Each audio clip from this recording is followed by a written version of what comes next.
بسم الله الرحمن الرحيم.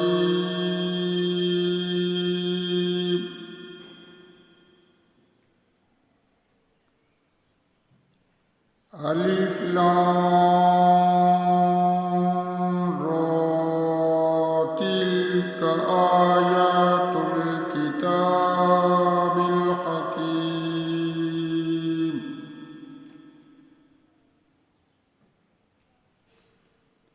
أكان للناس عجبا أن أوحينا إلى رجل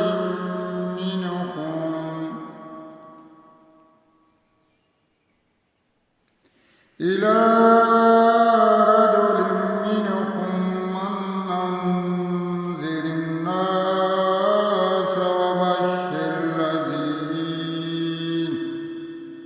وبشر الذين آمنوا أن لهم قدم صدق عند ربهم.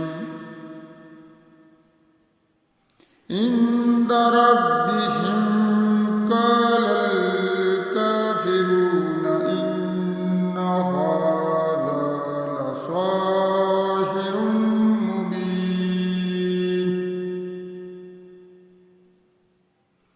إن ربكم الله الذي خلق السماوات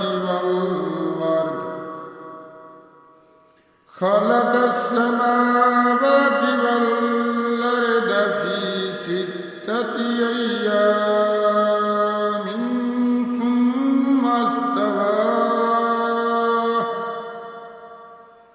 ثم استوى على العرش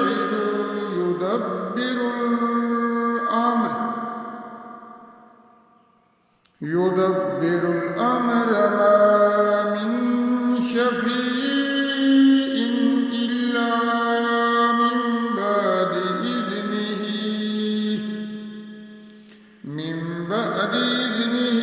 ذلكم الله ربكم فاعبدوه أفلا تذكرون. إليه مرجعكم جميعا وعد الله حقا إنه يبدأ الخلق ثم يعيده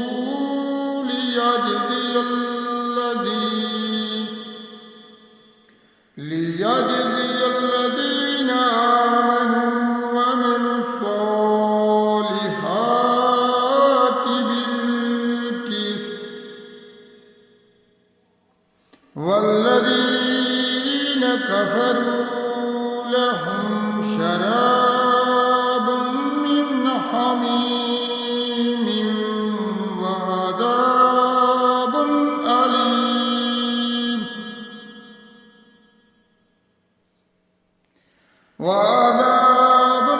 أليم بما كانوا يكفرون. هو الذي جعل الشمس ضياء والقمر نورا وقدره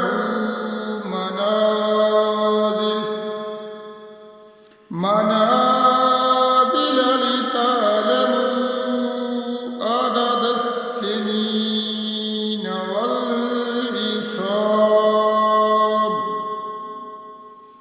ما خلق الله ذلك إلا بالحق يفصل الآيات لقوم يعلمون. إن في اختلاف الليل والنهار وما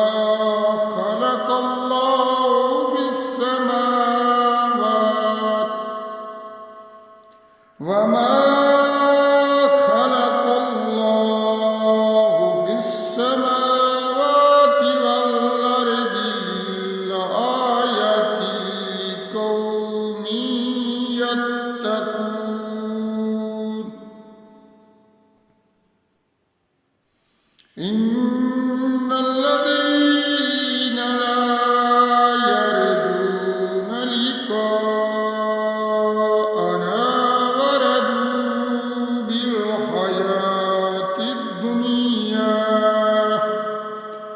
بالحياة الدنيا واطمأنوا بها والذين هم عن آياتنا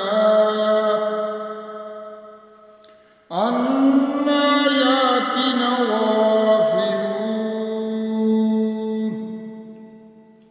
أولئك مأواهم النار بما كانوا يكسبون أولئك مأواهم النار بما كانوا يكسبون إن الذين آمنوا وعملوا الصالحات يهديهم ربهم بأيمانهم إن الذين آمنوا وعملوا الصالحات يهديهم ربهم بأيمانهم تجري من تحتهم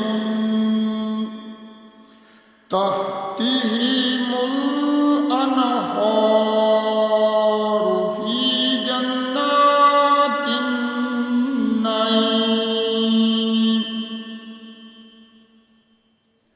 دعواهم فيها سبحانك اللهم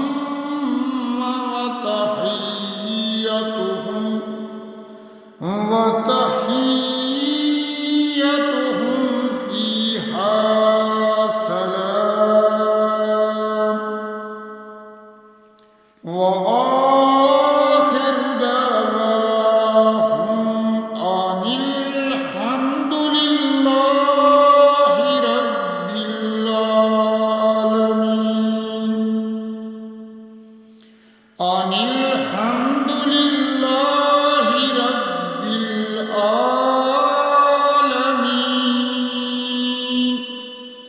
صدق الله العظيم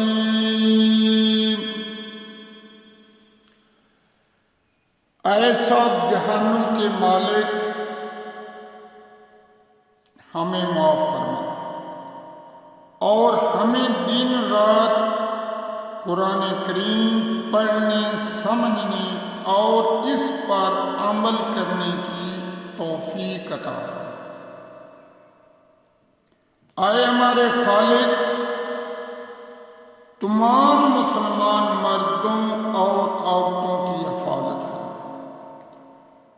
اے ہمارے پروردگار، بیماروں کو شفا عطا فرما۔ اے ہمارے پروردگار،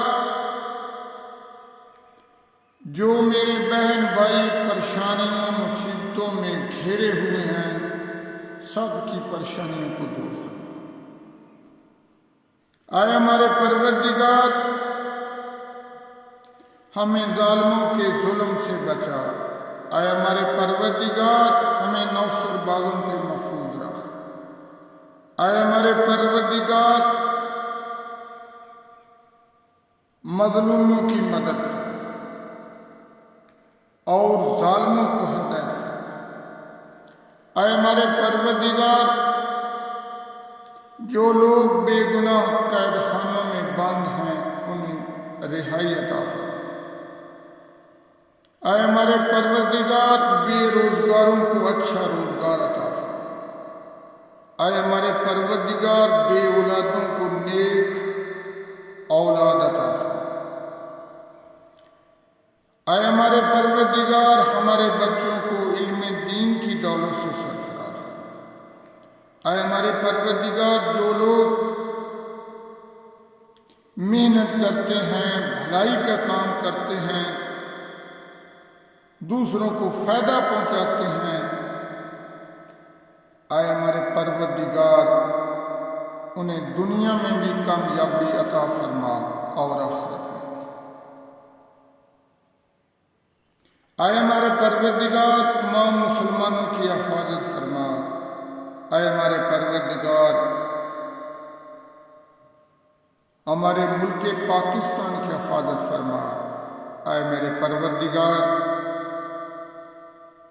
میرے والدین کو جنت الفردوس میں اعلیٰ مقام عطا فرما۔ اے میرے پروردگار مجھے معاف فرما۔ اے میرے پروردگار میری دعا کو قبول فرما۔ آمین ثم آمین۔